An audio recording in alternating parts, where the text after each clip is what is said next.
Aleluia, aleluia, em honra e louvor nós iremos cantar ao Senhor. Em honra e louvor adoremos na santa presença do Deus Criador. Ergamos a voz, celebremos um cântico novo ao Senhor.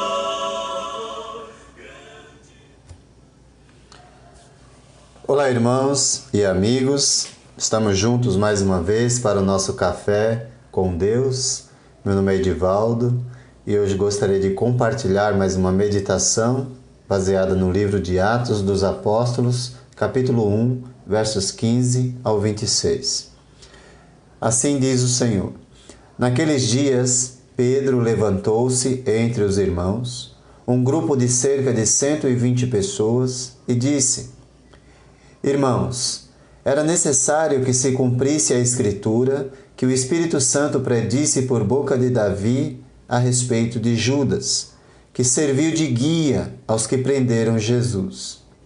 Ele foi contado como um dos nossos e teve participação neste ministério. Com a recompensa que recebeu pelo seu pecado, Judas comprou um campo. Ali caiu de cabeça, seu corpo partiu-se ao meio e as suas vísceras se derramaram. Todos em Jerusalém ficaram sabendo disso, de modo que, na língua deles, esse campo passou a chamar-se Aceldama, isto é, campo de sangue. Porque, prosseguiu Pedro, está escrito no livro de Salmos: Fique deserto o seu lugar e não haja quem nele habite, e ainda que outro ocupe o seu lugar. Portanto, é necessário que escolhamos um dos homens que estiveram conosco durante todo o tempo em que o Senhor Jesus viveu entre nós, desde o batismo de João até o dia em que Jesus foi elevado dentre nós às alturas. É preciso que um deles seja testemunha conosco de sua ressurreição. Então indicaram dois nomes: José, chamado Barsabás, também conhecido como Justo, e Matias. Depois oraram: Senhor, tu conheces o coração de todos. Mostra-nos qual desses dois tens escolhido para assumir este ministério apostólico que Judas abandonou, indo para o lugar que lhe era devido. Então tiraram sortes, e a sorte caiu sobre Matias. Assim, ele foi acrescentado aos 11 apóstolos. A Igreja de Jesus Cristo foi estabelecida com 12 testemunhas para que soubéssemos o que Deus fez por nós por intermédio da obra redentora de Cristo. Essas testemunhas Jesus as chamou de apóstolos. Quando nós lemos o Evangelho de Lucas, capítulo 6, versos 12 e 13, ficamos sabendo que Jesus passou a noite inteira orando e, ao amanhecer, chamou seus discípulos e escolheu 12 deles. E também os designou, os chamou de apóstolos, que quer dizer representantes legais, enviados da parte dele. O Evangelho de Marcos, capítulo 3, verso 13, ressalta nessa escolha que Jesus chamou aqueles que ele quis dentre os seus discípulos. Não foram eles que se fizeram apóstolos. Jesus chamou quem ele quis, no número de 12. Sabemos que um daqueles que fora chamado como testemunha se desviou, como nós lemos nesse trecho e que estamos meditando, traindo seu Senhor e indo para o seu próprio lugar. E em Atos 1 descobrimos que o número de testemunhas sobre o qual a igreja seria estabelecida foram 12. E Pedro um dos apóstolos, tomando a palavra, numa reunião com 120 irmãos, 120 discípulos. Primeiro citou a autoridade das Escrituras para a escolha, citando Salmo 69, 25. Não é algo da vontade dele, mas é algo de cumprimento da própria Escritura. Segundo, ele diz que é necessário que escolhamos um, não dois, não três, não sucessão apostólica, mas um, para que se torne testemunha conosco os 11. Terceiro, ele fornece, inspirado pelo Espírito Santo, as qualificações para a escolha. E ele diz: alguém que esteve conosco durante todo o tempo que o Senhor Jesus viveu entre nós, desde o batismo de João Batista. Alguém que esteve conosco durante todo o tempo que o Senhor Jesus viveu entre nós. Alguém que esteve durante todo o tempo até o dia em que Jesus foi elevado às alturas.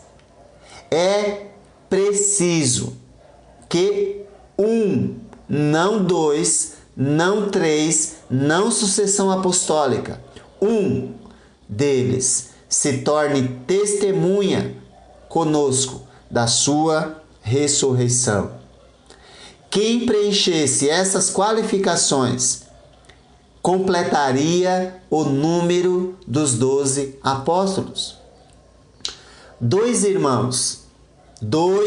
irmãos tinham essas qualificações, José e Matias, mas um só foi escolhido para completar o número daqueles que seriam o fundamento da igreja, junto com Jesus, a pedra angular ou pedra principal.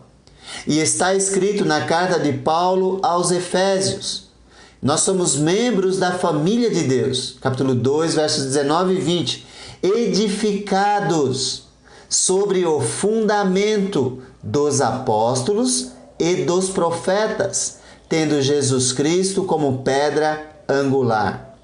Ou seja, a igreja verdadeira tem seus apóstolos e profetas no alicerce, na fundação, na base, junto com Jesus, e falam conosco por meio do registro inspirado das Escrituras Sagradas.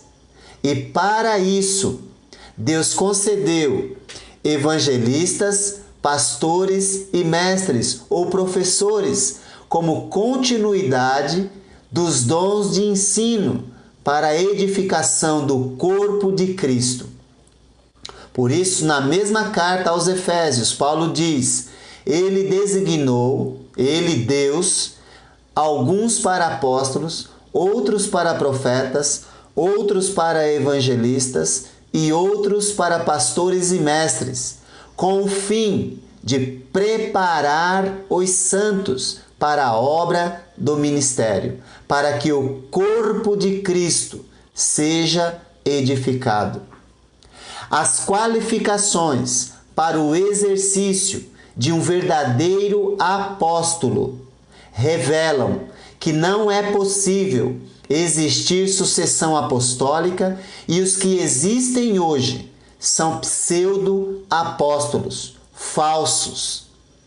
E o próprio Paulo também diz na segunda carta aos Coríntios, capítulo 11, versos 13 a 15. Pois tais homens são falsos apóstolos. Isso na época do Paulo já. Obreiros fraudulentos. Parece que estamos falando da nossa modernidade. fingindo-se apóstolos de Cristo.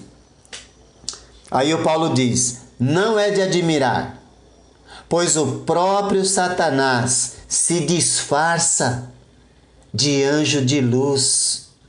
Portanto, não é surpresa que os seus servos finjam que são servos da justiça. O fim deles será o que as suas ações merecem. Amados irmãos e amigos ouvintes, não se distraiam com o ensino de falsos apóstolos e falsos profetas modernos, pois os verdadeiros disseram: no passado, Deus falou muitas vezes e de várias maneiras, mas nestes últimos dias nos falou por meio do Filho, a quem constituiu herdeiro de todas as coisas e pelo qual também fez o universo. Hebreus 1, verso 1 e 2. Ouça Jesus, examine as Escrituras, seja uma testemunha de Jesus, mas não queira usurpar a função daqueles a quem Deus deu e colocou no alicerce da igreja, para que nós pudéssemos, junto com eles, seguir o exemplo de Jesus. Que Deus te abençoe. Ele é nosso divino pastor. Aleluia, aleluia. Santo, santo é o Senhor.